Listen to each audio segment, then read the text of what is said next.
কেন ধরো কি কি এনেছি আজকে দেখাও বন্ধুদের।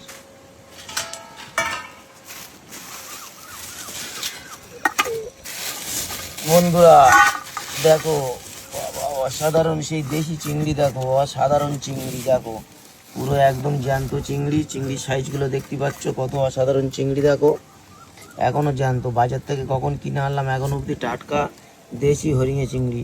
আমাদের এখানে এগুলো দেশি চিংড়ি। আর কি আছে বার করো।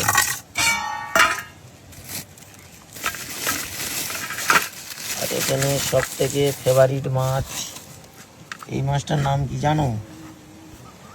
হ্যাঁ, কি লিল লিল মাছ, গাংবগো মাছ নাকি? এটা বগো মাছ বলে, লিল বগো। এর কাঁটাটা লিল দেখতে পাচ্ছ।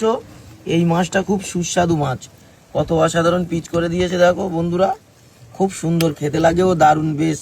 এটা কিন্তু সামুদ্রিক মাছ বলে, এটা বড় বড় সমুদ্রেতে পাওয়া যায় এই মাছটা। তবে মাছটা খুব টাটকা পেয়েছি, মাছটা নিয়ে চলে এসেছি। আর সাথে আছে চিংড়ি মাছ, দেশি পিওর চিংড়ি। আর এখানে আছে সামুদ্রিক মাছ, লিলবগো বলে এই মাছটার নাম। আচ্ছা আর কি আছে বার করো। সবথেকে শীতের পাটি মাছ এগুলো বলে, এর নাম আমরা শীতের পাটি বলে থাকি। বন্ধুরা তোমরা কি নাম বলে থাকো অবশ্যই কমেন্ট করে জানাবে। মাছের সাইজগুলো দেখো, পিসগুলো দেখো, কত বড় বড় পিসগুলো দেখো, কি বড় বড় মাছ, পুরো একদম হেভি মাছ পেয়েছি। অসাধারণ মাছ দেখতে পাচ্ছ এখানে, কত সুন্দর পিসগুলো দেখো, কত সুন্দর মাছ দেখো। এই একরকম মাছ আছে, এই একরকম মাছ আছে, এই যে চিংড়ি মাছ আছে। আজকের মেনুটা একটু বেশি হয়ে গেছে, কি খুশি তো? একদম সকাল সকাল রান্না করো, পুরো একদম অসাধারণ মাছ দেখতে পাচ্ছ এখানে।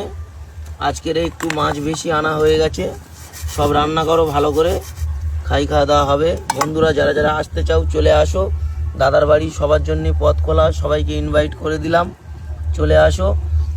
আর কিছু বলার নেই, ভিডিওটা ভালো লাগলে শেয়ার করে পাশে থাকবেন। আর মাছগুলো কেমন হয়েছে একদম কমেন্ট করে জানাবেন, কমেন্ট করতে ভুলবেন না। আর এখানে আছে তো চিংড়ি মাছ দেখতে পাচ্ছ। চলো সবাই ভালো থাকবেন, সুস্থ থাকবেন, টাটা।